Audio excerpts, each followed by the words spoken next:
Hey guys, and welcome to the board. Today we're going to be looking at Federation of Soul and what their first round looks like. We're going to start off by the early game land grab, go into some tech skips and how that impacts things, and then finish it off with Mecatol Rex. If you want to skip ahead, there should be links in the timeline below. Hope you enjoy. Your starting technologies don't really affect your round one too much, other than serving as prerequisites to other technology. However, you have one of, if not the best setup for starting units in round one. You have your starting 2 carriers and 5 infantry, and that's really important because that means you're guaranteed to take 2 adjacent systems to your home world round one. And I think in a lot of cases, you're going to be able to even pick up a third system. But let's take a look at the map to explain why I say that. Warfare is really the most straightforward way of doing this. You move one carrier into one system, take the planets, second carrier, second system, take the planets, and then use Warfare to remove the tokens and take a third. But realistically, most factions are going to be going for Warfare, and unless you're really early to select strategy tokens, you're probably not going to get this. So let's look at some contingency plans. The secondary of warfare allows us to spin a token in order to produce in our home system, and it doesn't actually lock that system by putting a token there. So what we're going to do is we want 4 resources in order to buy a technology, we want 3 in order to buy a carrier, and then we want 1 additional resource in order to buy an infantry. Right off the bat, your home planet of Jord covers tech for you, so that leaves 3 for the carrier. If you can get trade as a strategy card, that covers the carrier for you, and then you just need to pick up 1 more trade good in order to get infantry. That's even optional because in a lot of cases you may have not need more than 5 infantry in order to take all the planets around you, as illustrated on the map here. If you don't end up getting trade, what you're going to want to try to do is you do have 4 commodities, so you're going to want to try to trade with your neighbors in order to get 3, ideally 4 trade goods. Something that might help you in this endeavor is trading military support with another player. If you read this text carefully, it says remove 1 token from your strategy pool if able. So if you can trade this way for a couple trade goods under the agreement that the other player will only use this when there's no tokens in your strategy pool, you can pick up a couple extra trade goods without actually losing anything in the process. If you don't think you're going to be able to trade with other players, picking up technology will work. That will give you a free tech. And you can also spin your home planet in order to get your carrier into infantry. A very last resort would be diplomacy. This is not a very good round 1 pick because it helps out other players almost as much as you, but it is an option. One good reason to pick up diplomacy, though, is actually getting your flagship, because each round you get additional infantry from your flagship. Getting it out round 1 would be optimal.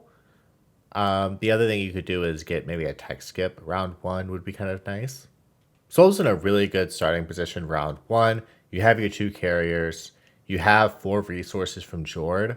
And because you have 4 commodities, you can probably get enough trade goods to get a carrier. Maybe even an infantry with some good swindling. So you're not really tied to a specific starting strategy card. But I'll leave a link in the description below for the what I think is the best round 1 strategy cards to pick anyhow. If you don't get Warfare, another hurdle you may experience is you may not actually have 3 planet tiles right next to your home system. This is where I would suggest picking up Gravity Drive. That's going to give your advanced carriers a move of 2, which will let you reach some of those systems that are a little farther away. And it'll also put you in a position right next to Mecatol Rex going into round 2, which we'll talk more on later. Soul is incredibly adaptable. Round 1 aren't really tied to a specific strategy card they really need, and they're really not tied to a tech path they really need to go down either. With that said, more often than not on round 1, you're going to find that you really need Gravity Drive in order to get a third set of planets.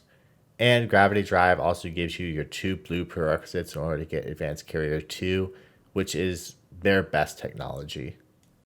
If you don't really need Gravity Drive on round 1, I would kind of be inclined to never get it if you're playing Prophecy of Kings. Because with AI development algorithms, you can ignore a unit upgrade technology.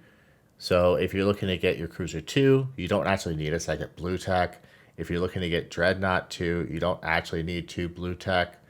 So I'd probably just stop there with the blue tech and focus on things that build up my economy or help me out more early on. And I just cannot stress enough how good I think AI development algorithms is for Soul because it opens up almost the entire board of unit upgrades and lets you kind of get what you need. If you're playing against Nalu, where they have a ton of fighters, you get destroyers twos. That's just some examples. For actually what tech you should get round one, Biosims is a good example if you have a good tech skip planet near you, especially if you can explore and find like a +2 resources on one. This is a fantastic card if you have a really solid tech skip planet. And even if you just have like an okay tech skip planet, this can be good because when you get AI development algorithms in the future, you can use biosims to unexhaust it and use it more than once per round. And this can really be nice as you start racking up more and more unit upgrades as the game goes on. If you can't find a good tech skip planet and it just doesn't make sense to get biosims, Scaling Drone Network is a fantastic option. And some players really love this card. If you're going to get this, definitely get this round one or round two. If you're going past that, I wouldn't bother with it. Just use AI development algorithms to tech skip yellow and just forget about it. Sarween tools, if you're not playing with Prophecy of Kings, is something that you're really going to want to get as Soul because it serves as that really important yellow prerequisite in order to get Dreadnought 2s.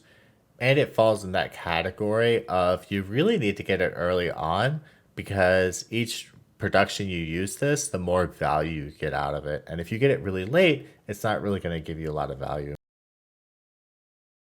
As a player, I'm not really inclined to take Mecatol really early on. I find that it paints a very big target on your back, but with Soul, there's just such a perfect storm coming together that I almost always go for Mecatol early.